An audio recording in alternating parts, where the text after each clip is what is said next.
prior to your military service, we'll start there, where were you born? I was born in Sturgeon Bay, Wisconsin. And tell me a little bit about like your background, who was your family? Oh, um, I was brought up by foster parents ever since I was like 18 months old or 19. From the stories I heard is that my mother had an affair with another man who was my father, Mackenzie John, and when her husband came home from service, he was pretty upset about me and my sister, Dee Dee. And they said they used to hide us in a closet because he wanted to kill us, you know, so. Anyway, I was in West Superior off Overland Road on a farm. We got 2 cans of milk out every day, milk cows by hand. And to me, I had the best childhood being out on the farm. I used to run through the woods, get the cows. I mean, I was a very happy kid. Every morning you get up, milk cows, and then at night we milk cows. We learned a lot. To me, that milk check, that's what provided the living for my mom and dad. When they get their milk check, they go up to Schrader's, they pay their bill, because that's where they got all their groceries. And then they able to recharge again, you know. So I remember when I used to go with them all the time, and the floor would squeak all the time. And then my treat really was when I got to go to town with Mom and Dad, and when we come back, we have our dinner, our lunch, and there was a package of cinnamon rolls and a ring bologna. You'd rip out that bologna and eat that. Oh, it was great. It tasted so good. Anyway, I went to Beauty Grove School. Vicki Thomas and Bernice Stanford and I spent the whole time from first grade all the way through graduating from high school. And back then there was only 3 of us in our class in Beauty Grove. They had one first grade to 8th grade, but you're all together in one room. And they had one library, but for recess you went outside or you went down to the basement. And we used to play ball and everything. From there I went to high school. And high school was a lot different because I didn't know what City Slickers or anything that was about. So anyway, I got into sports. I was playing football. And back then, all the Native Americans, Indians, we'd have to sit in the back of the bus. And as I got to play, I was pretty good at football. I got All-State, All-Metro. I got popular. And I'll never forget when I got on a bus, and they wanted me to sit up front with them, with the white people, you know. I said, no, I'll go back there where I feel comfortable yet, you know. And so that always stuck in the back of my mind, you know, always there. Anyway, when I graduated from West Superior High School, I was 17, and I was getting drafted. So I went in before I was 18 and got out before I was 21. I had no idea what service would be like. I went to boot camp in San Diego, California, and right next door to us, Pendleton, was the Marines. Well, it seemed like whenever the jarheads, Marines went out, they had to do a jog. We had to go out and do a jog, so I felt like I was in the Marine boot camp more than I did in the Navy. the boot camp opened my eyes, really. But I had no idea. I thought, oh my God, is this going to be like this for the whole time I'm in the service? I had no idea. And to me, it straightened me out. I mean, you matured. And that's the one thing I can think back now that I really wish or believe that any kids dropping out of high school, send them through boot camp. And that's it, they're all done. But that would change attitude for a lot of these kids, you know. It sure did me. Well, when I got out of boot camp, well, I'm gonna see the world now. Here I got radio school right across the street. And so I attended radio school for 6 months. And because at that time, usually a year, but because of Vietnam, they hurried up and trained us. And then I got out of San Diego, I got a destroyer, USS Sutherland, out of San Diego, home port. And at that time, you would call brother duty. Dave Stennett or Jerry, I call him Jerry, he's passed on now, but he was there with his family in National City, just out of San Diego, and he was on the USS Black, but we went over to Vietnam the same time and came back the same time, 8 months. I was a radio man in second class, and wherever we were like 10 miles off the coast of Da Nang in the Pacific Ocean, and wherever the Marines needed bombing and shelling, I would coordinate where they wanted it. And then I had to go on land a couple times, well, more than a couple. And it was very different. I didn't understand, how they lived and everything, I mean, it was different, very different. For instance, okay, I don't know if I should say this, but when they go to the bathroom, they don't sit on it, they stand on it and squat down. I mean, that's for, so they don't catch anything, I guess, I don't know, I never saw that. And we are always constantly on guard, because back then they called them, like you call rafts, they call it junkets out there, and they would sacrifice their women and children trying to float dynamite, to blow up our ship. And one ship, the USS Halsey, did get it in the front bow, and it like a ripped paper, like it tore it up so easy. I mean, it was unbelievable. I seen where the PT boats, they'd inspect, and then if they didn't feel like they were cooperative, they'd back off and they would shoot underneath, and the whole family, gone. There's always like on the outside of the ship marching, there was like 3 guys and always watching.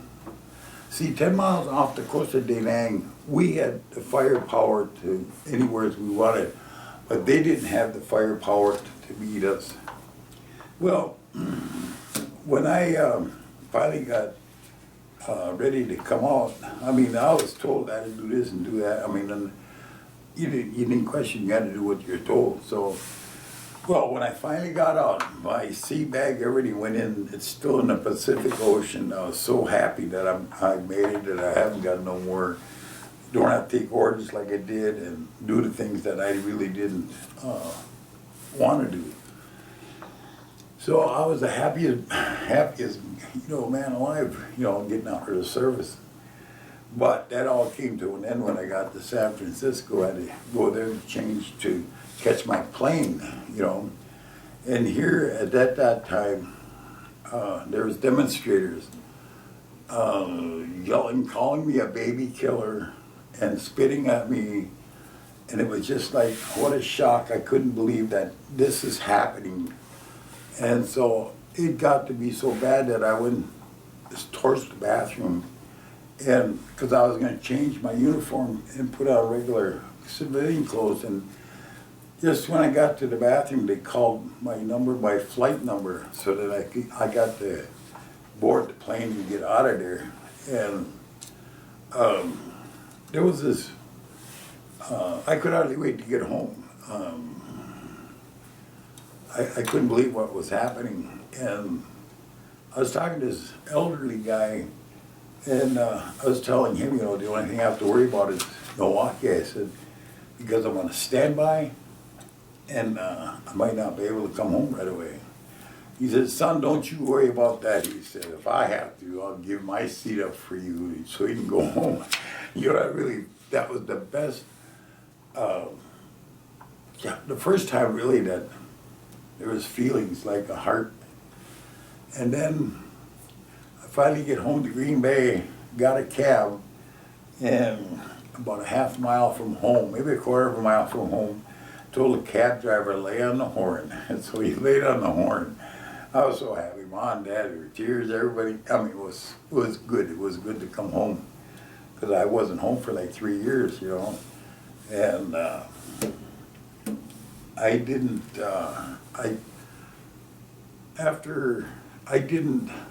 the feeling that I got from the demonstrators, you know, I didn't ask to go to Vietnam. I didn't ask. I mean, I had 3 scholarships for football. I mean, and yet they accused me of being a baby killer and spitting at me. And that left a bad taste in my mouth.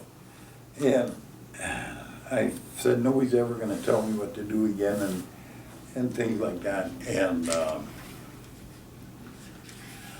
I was a pretty bad guy.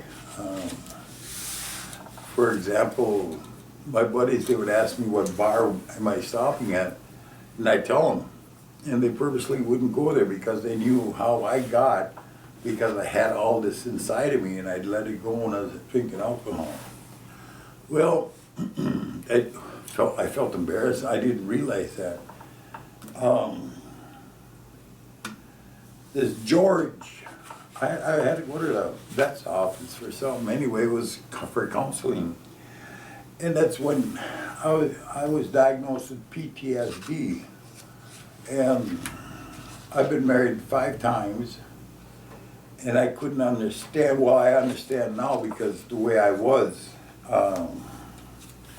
it wasn't through any of their fault. It was all on me.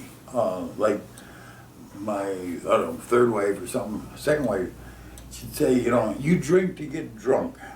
I said, no, what do you mean I drink to get drunk? I didn't know what she meant. And I said, I have a drink when they have a drink. She says, yeah, but you don't know when they quit. I know when they quit.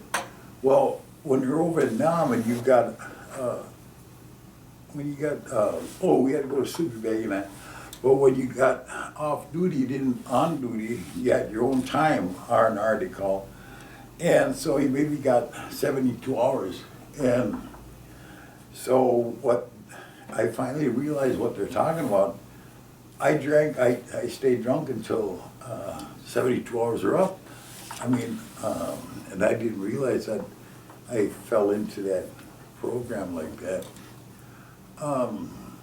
Since that, Lisa Shaw, I've been seeing her, oh God, it must be about 8 years now.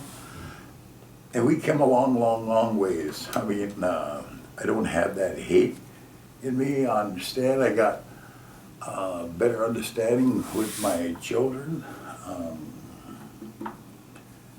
I got 3 daughters, and I was so embarrassed. I mean, my youngest daughter, April, she kind of like disowns me.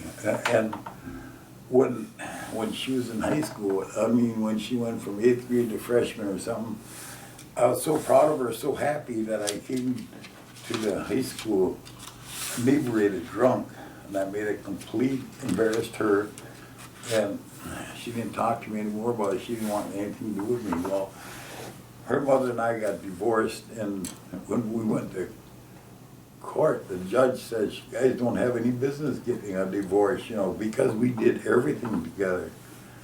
So we lost communications.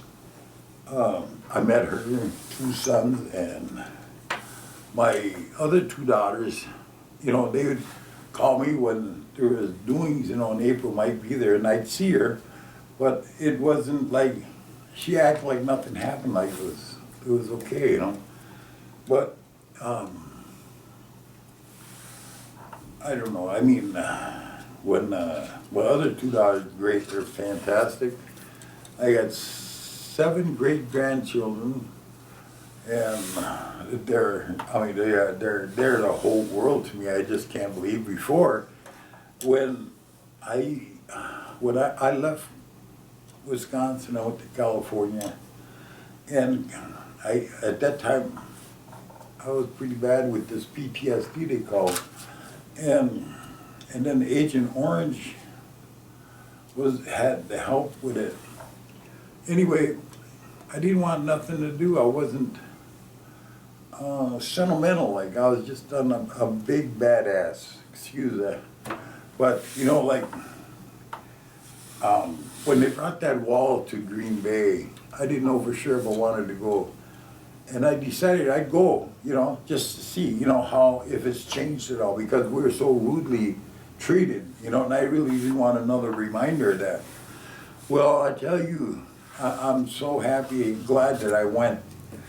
The next day, my buddy and I were at Walmart, and we're talking, and this lady, and she,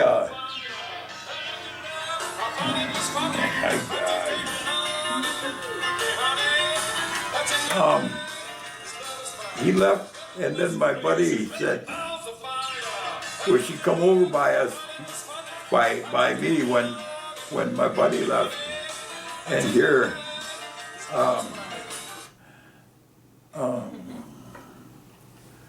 this is the first time this happened to me. She come up to me and she held my hand. She says, "Thank you so much." You know, I got teary-eyed, you know. And that was the first time that it felt, you know, I felt, you know, welcome back, and I did serve my country, and I felt like she made me feel proud. She did, you know, and I didn't know whether to say thank you or you're welcome, you know. I mean, that was the first time.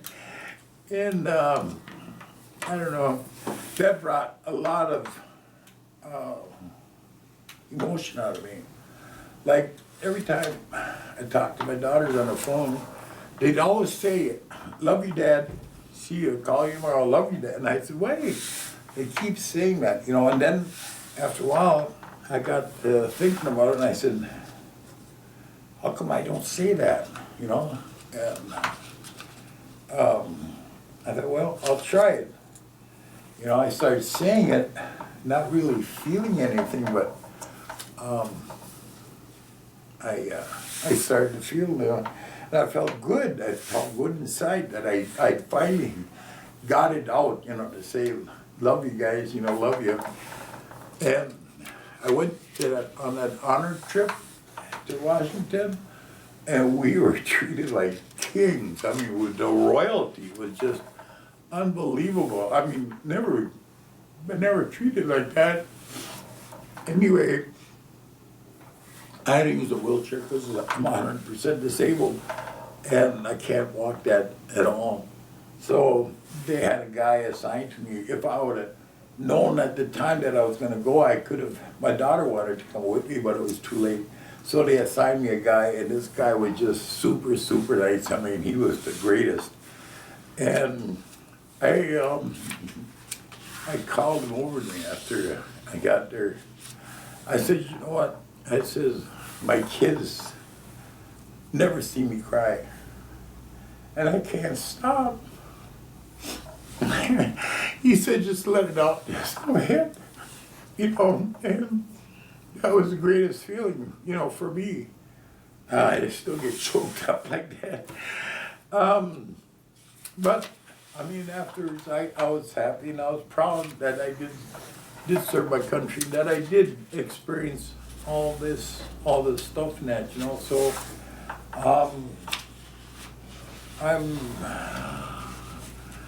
I'm pretty happy the way I am right now. I got a dog named Noah and I got a kitty named Kitty, a cat. And they get along fantastic, and I live by myself, but my kids, they come over, and before I never had that, no one never, you know, I couldn't say, why don't they ever come see Grandpa and that, you know, I saved all kinds of stuff for them, you know, and now I can't get rid of them, you know, so, so that's about it in my life, you know, so, I still see Lisa Shaw, you know, maybe once a month, you know, and it really, really helped. I mean, she brought me a long, long ways. And I'm not, I could never bring out what was troubling me, and now I get, you know, I break down, you know, I feel things inside of me that I never felt before. I mean, I can't tell you the number of fights that I used to get into. I finally quit fighting.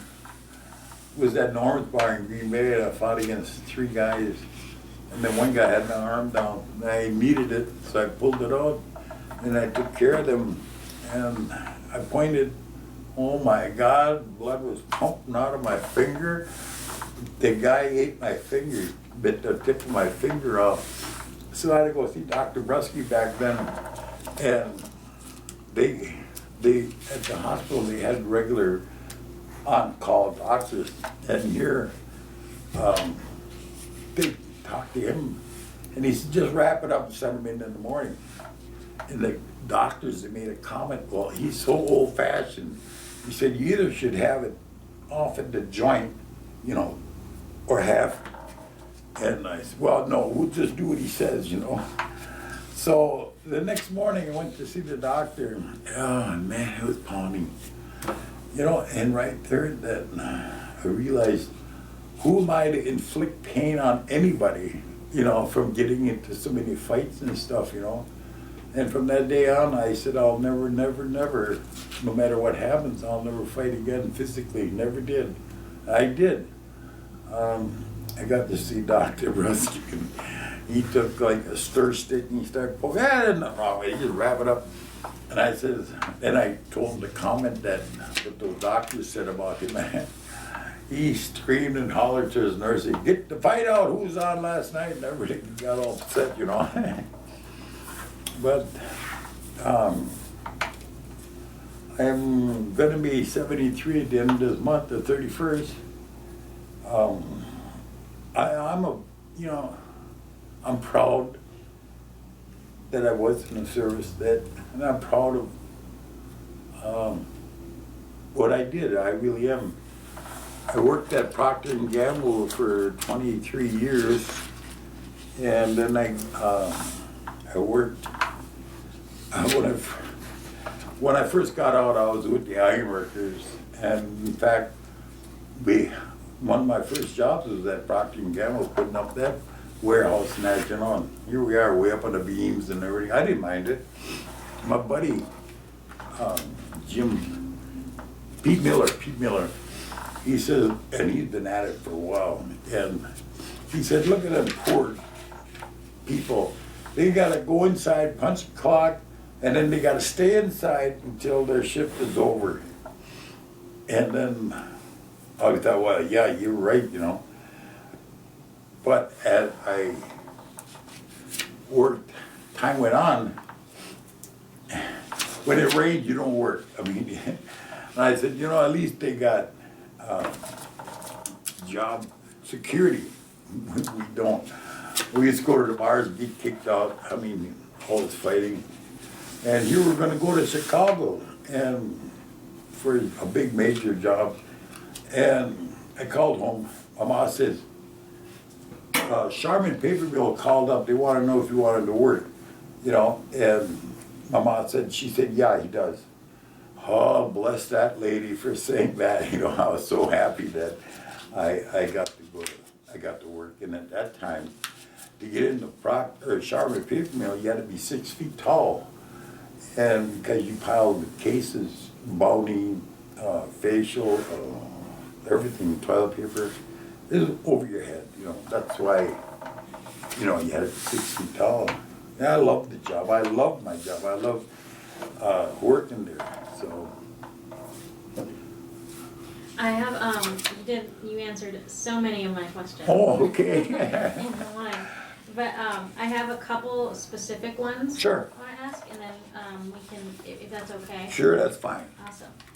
So if we could go back to like while you were in the military, during combat, what was your experience? Were you in any like battles? Like, did you actually see combat? Well, Yeah. we were supplying the firepower. That's why I can't handle 4th of July. I don't want nothing to do with it. I mean, I don't need to listen to bombs bursting in the air and firecrackers going off because there was so much aboard on the ship. And seeing, you know, some of the people not actually making it back, you know, getting killed. The thing I couldn't understand when we made it and we went back. See, I went back to Nam twice, made cruise, what they call it, Pacific flight, pack cruise. And I couldn't understand why we brought some of the Marines home on the ship. And I was reading them and I did all the telegraph, all the messages. And here, I don't know how many there was altogether, I think 6. They'd sleep out on the deck and they would purposely roll off. And because I couldn't believe it while I typed the message up, I couldn't understand why, after they did their time in Vietnam, that they're committing suicide. They didn't want to go home. Well, and I think what it was is that they had so much problems when they were home. They either had to go into service, even if they did make it, they still had to serve their time or answer up for what they did. And that's, they'd rather do what they did, you know? And that Agent Orange, that's nothing to joke about. One of my buddies wears a toupee, and if he doesn't wear it, he's like he's sweating, but his blood coming out. He can't wear shorts because his legs, and they're exposed, they're bleeding. I mean, it works in different ways. I mean, it affects you. So yeah, Vietnam was not fun, not good at all. I mean, like I said, I was so happy I was all done with it. You know, I didn't have to go back anymore. Next question. Was there, did you ever experience any close calls while you were there? Well, yeah, not. If it's something you don't want to answer, you don't. No, I don't. I really wouldn't. I don't like That's fine. talking about it. Really. Did you have any like good luck charms or superstitions while you were there? Not really. No. The only, you know, the toughest time for me was Christmas time. I mean, and being away so far, I mean, it is, I don't know, that was my favorite time of the year was Christmas. That was hard. Well, let me add one more thing. When I was on the farm milking cows, we'd strain it and get a pitcher and pour it in that pitcher and bring it into the house, cool it off, and we'd drink it right like that. Oh, that was the best tasting. Oh, when I got to boot camp, my taste for milk completely disappeared. Because what they give you was this powdered milk and add water, and it tasted horrible. I couldn't believe people actually drank that. Well, that's one of the main, you know, first things that I noticed, you know, that. Have you stayed in touch with anyone from the military? Yes. In fact, somebody told me that he died. No, he didn't die. And I couldn't believe it. And here, his name was Lance. And we went to service together, went out of Milwaukee, you know, went to the same boot camp and that. He went on a carrier, And I went on and he didn't go to school. He went right out to sea. He's a boatswain's mate. First one and last one. And I wanted to go so bad, but boy, was I glad I didn't go. I mean, I had a gravy job being a radio man, you know. Anyway, this is so unreal. I had to go to the Veterans Hospital in Green Bay, and who do I run into? Is Lance, my buddy. My God, I said, somebody said you were dead, and it was his brother that died, not him, you know, so. And we hugged each other, and so glad to see. He's in Sturgeon Bay mostly. He worked at the fire department in Green Bay. So, yeah, you know. Have you attended any like reunions though since? No, I didn't want really nothing to do with it really. And if there's anything else that you want to add, you can add it now.